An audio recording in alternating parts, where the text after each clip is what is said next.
Hello friends, welcome to சமையல் super. 100% பர்ஃபெக்டான ரவா லட்டு எப்படி செய்து தான் பார்க்க போகிறோம். பிகினர்ஸ் கூட ஃபர்ஸ்ட் டைமே டைப் பண்ணுங்கள். இந்த மெத்தடில் பர்ஃபெக்டாக சாஃப்டான ரவா லட்டு செஞ்சிடலாம். இதுக்கு முதல் ஸ்டவ் ஆன் பண்ணிட்டு கடாய் வச்சுருக்கேன். இதில் 2 டேபிள் ஸ்பூன் அளவுக்கு நெய் சேர்த்துக்கலாம். நெய் உருகுனதும் முந்திரி பாதாம் 2 பொடிப்படியாக கட் பண்ணி வச்சுருக்கேங்க. முந்திரி வந்து ஒரு 15 முந்திரி, பாதாம் ஒரு 5-6 பாதாம் ரெண்டுத்தையும் கட் பண்ணி வச்சிருந்தது சேர்த்துட்டு வறுத்துக்கலாம். பாதி அளவுக்கு வறுப்பட்டதும் அது கூடவே 10 உலர் திராட்சை எடுத்திருக்கேன். அதையும் சேர்த்துட்டு உலர் திராட்சை நல்லா பலூன் மாதிரி உப்பி வரணும், அந்த அளவுக்கு வறுப்பட்டதும் இப்போ இது எல்லாத்தையுமே ஒரு பிளேட்டில் எடுத்து வச்சிடலாம். இந்த நட்ஸ் வந்து உங்களுடைய விருப்பம் தாங்க, நீங்கள் எது வேணாலும் சேர்த்துக்கலாம், அப்படி இல்லாமலையும் செய்யலாம், நல்லாயிருக்கும். பாருங்கள், ஒரு பிளேட்டில் எடுத்து வச்சாச்சு. இது அப்படியே இருக்கட்டும். இதுக்குள்ளே இந்த கப்பில் தான் நான் 2 கப் அளவுக்கு ரவை, மும்பை ரவைன்னு சொல்லுவாங்க இல்லைங்களா, பொடி ரவை, அது எடுத்திருந்தேன். அதையும் அந்த நெய்யில் நல்ல வாசம் வர்ற அளவுக்கு வறுத்துக்கலாங்க. ஒரு 10லேருந்து 12 நிமிஷத்துக்கு மீடியம் ஃப்ளேமில் வச்சுட்டு கைவிடாமல் வறுத்துட்டே இருக்கணும். ரவை வந்து நல்லா வறுப்பட்டு வாசம் வரும் கமகமான, அந்த அளவுக்கு வறுத்துக்கலாங்க. அதே மாதிரி ஸ்டவ்வை வந்து மீடியம் ஃப்ளேமில் வச்சுக்கோங்க. ஹை ஃப்ளேமில் வச்சுட்டிங்கன்னா டக்குன்னு ரவை வந்து கலர் சேஞ்ச் ஆகிடும். அதே மாதிரி வாசமும் வேறு மாதிரி வந்துடும். அதனால் மீடியம் ஃப்ளேமில் வச்சு வறுத்திங்கன்னா தான் அந்த கமன்னு இந்த ரவை வறுத்த வாசனை நல்லா வரும். அந்த சமயத்தில் நீங்கள் இது கூட சுகர் சேர்த்துக்கலாம். பாருங்கள், ரவை நல்லா வறுப்பட்டு வந்துடுச்சு இல்லைங்களா. இந்த அளவுக்கு வறுப்பட்டதுக்கப்புறம் நம்ம 2 கப் அளவுக்கு ரவை எடுத்திருந்தோம் இல்லைங்களா, அதுக்கு 1 கப் அளவுக்கு சுகர் சேர்த்துக்கலாம். இந்த அளவுக்கு வறுப்பட்டு இருக்கணும் ரவை. இப்போ இதுக்குள்ளே 1 கப் அளவுக்கு சுகர் சேர்க்குறேன். ஸ்டவ் ஆனில் தாங்க இருக்குது. சுகர் சேர்த்துட்டு 1 நிமிஷத்துக்கு இந்த மாதிரி கலந்து விட்டுக்கலாம். கலந்ததுக்கப்புறம் இதுக்குள்ளே 1/2 டீஸ்பூன் அளவுக்கு ஏலக்காய் தூள் சேர்க்கலாம்.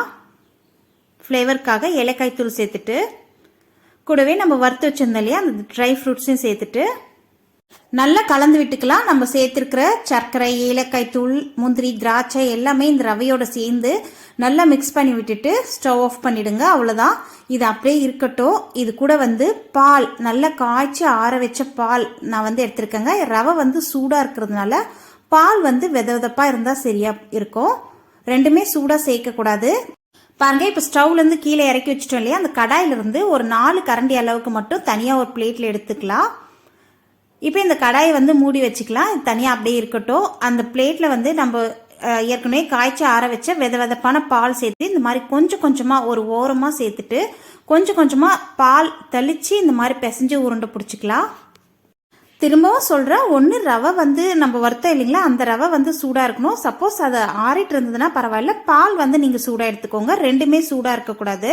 ரெண்டுமே சூடாக இருந்ததுன்னா ரொம்ப சொதன்னு ஆயிட்டு ரவா லட்டில் ஈரப்பதம் அதிகமாகிட்டு நல்லா இருக்காதுங்க. அதனால தான் சொல்கிறேன், ஏதாவது ஒன்று மட்டும் சூடாக இருந்தால் போதும். அதனால தான் இப்போ ரவை சூடாக இருக்கு இல்லைங்களா, அதனால் பால் வந்து வெதப்பான இதில் எடுத்திருக்கேன். இதே மாதிரி கொஞ்சம் கொஞ்சமாக தெளிச்சிட்டு உருண்டை பிடிக்கிற அந்த அளவு வந்ததும் நீங்கள் உருண்டை பிடிச்சிக்கலாம், லட்டு பிடிச்சிக்கலாம்.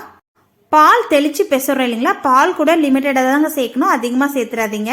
லிமிட்டடாக லேசாக இந்த மாதிரி தெளித்து நமக்கு லட்டு கையில் பிடிச்சா பிடிக்க வரணும், அந்த அளவுக்கு நீங்கள் லேசாக பால் தெளித்து பெசரிக்கோங்க. அவ்வளோதான். வீடியோவில் காட்டியிருக்கிற மாதிரி சேம் இதே மெஷர்மெண்ட்டில் செய்து பாருங்கள், ரொம்பவே பர்ஃபெக்டாக வரும். சப்போஸ் நீங்கள் 1 கப் அளவுக்கு ரவை சேர்க்குறீங்கன்னா 1/2 கப் அளவுக்கு சுகர் சேர்த்து செஞ்சுக்கோங்க. நெய் கூட லிமிட்டடாக தான் நமக்கு செலவாச்சு, அதிகமாக நெய் செலவாகலை. வேணும்னா நீங்கள் இன்னும் 2 டேபிள் ஸ்பூன் அளவு கூட நெய் வாசனை பிடிச்சதுன்னா சேர்த்துக்கலாம், நல்லாயிருக்கும். இதே சேம் ப்ராசஸ் தான். நம்ம கடாயில் இருக்கிற ரவை வந்து கொஞ்சம் கொஞ்சமாக இந்த மாதிரி பிளேட்டில் சேர்த்துட்டு இந்த மாதிரி பால் கொஞ்சம் கொஞ்சமாக தெளித்து பெசரிக்கோங்க, ரொம்பவே பர்ஃபெக்டாக வரும். பாருங்கள், பால் வந்து நான் 200 ml எடுத்திருந்தேன், அதில் 1/4 கப் அளவுக்கு மீதி ஆயிடுச்சு. அவ்வளோதாங்க, சுவையான ரவா லட்டு ரெடி ஆயிடுச்சு. பாருங்கள், நம்ம சேர்த்து 2 கப் ரவாக்கு கிட்டத்தட்ட 14லேருந்து 15 உருண்டைகள் ரவா லட்டு கிடச்சிருக்கு. சூப்பரான பர்ஃபெக்டான ரவா லட்டு ரெடி ஆயிடுச்சுங்க. நீங்களும் இதே மெஷர்மெண்ட்டில் செய்து பாருங்கள். மறக்காமல் செய்து பார்த்துட்டு கமெண்ட் செக்ஷனில் ஷேர் பண்ணுங்கள். இந்த வீடியோ உங்களுக்கு பிடிச்சிருந்ததுன்னா லைக் கொடுக்க மறந்துடாதீங்க. பாருங்கள், லட்டு எவ்வளோ சாஃப்டாக சூப்பராக இருக்குது. உடச்சி காமிக்கிறேன். இந்த ரவா லட்டு வந்து ரூம் டெம்பரேச்சரில் 4 நாளைக்கு வச்சுருக்கலாம். அப்படி இல்லை ஃப்ரிட்ஜில் வச்சுருந்து சாப்பிட்றீங்கன்னா ஒரு வாரத்துக்கு நல்லாயிருக்கும்.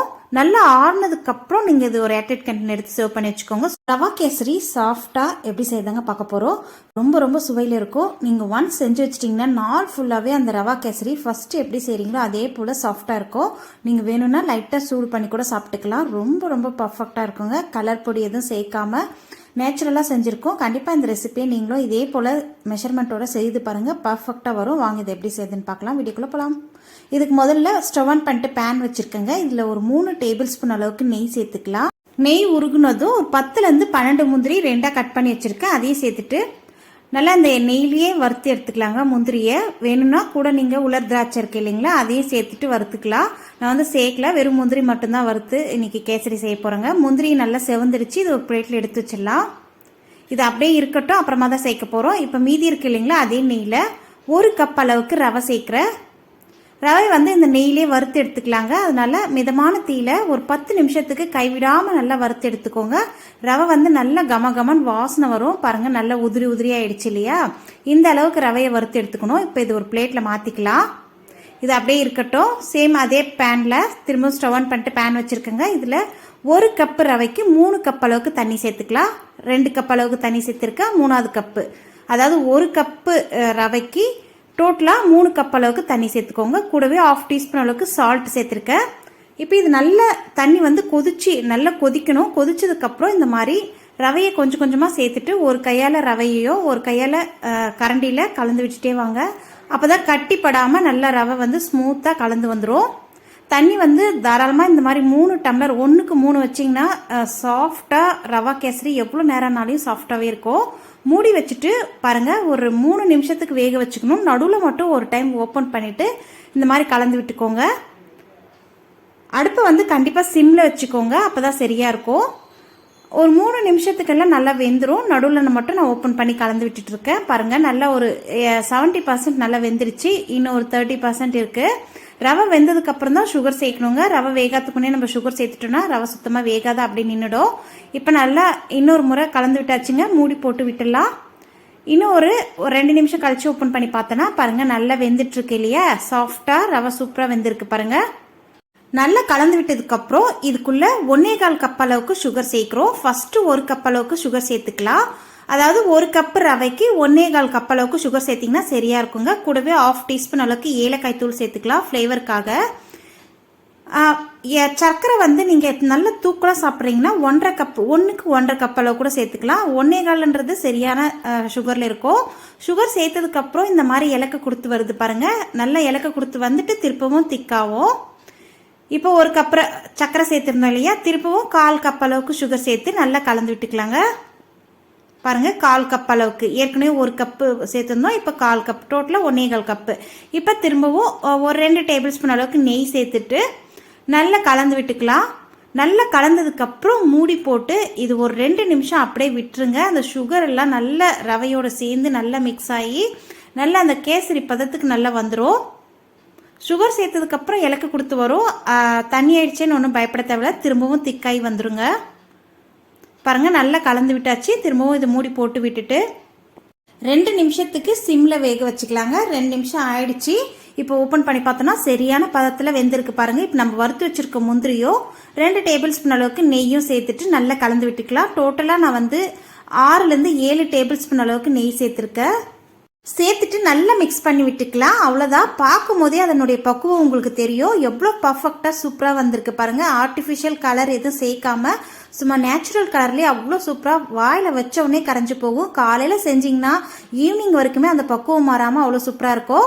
கண்டிப்பாக இந்த ரவா கேசரியை நீங்களும் இதே மெஷர்மெண்ட்டில் செய்து பாருங்கள். செய்து பார்த்துட்டு மறக்காமல் கமெண்ட் செக்ஷனில் ஷேர் பண்ணுங்கள். ஃப்ரெண்ட்ஸ் அண்ட் ரிலேட்டிவ்க்கு ஷேர் பண்ணிக்கோங்க. நம்ம சமையல் சூப்பர் சேனலுக்கு இப்போ தான் புதுசாக வந்திருக்கீங்கன்னா நம்ம சேனலை சப்ஸ்கிரைப் பண்ணிட்டு கூடிய ஆல் என்ற பெல்லையும் கிளிக் பண்ணி வச்சுக்கோங்க. இன்னொரு இன்ட்ரெஸ்டிங்கான ரெசிபியோட சந்திக்கிறேன். நன்றி, வணக்கம்.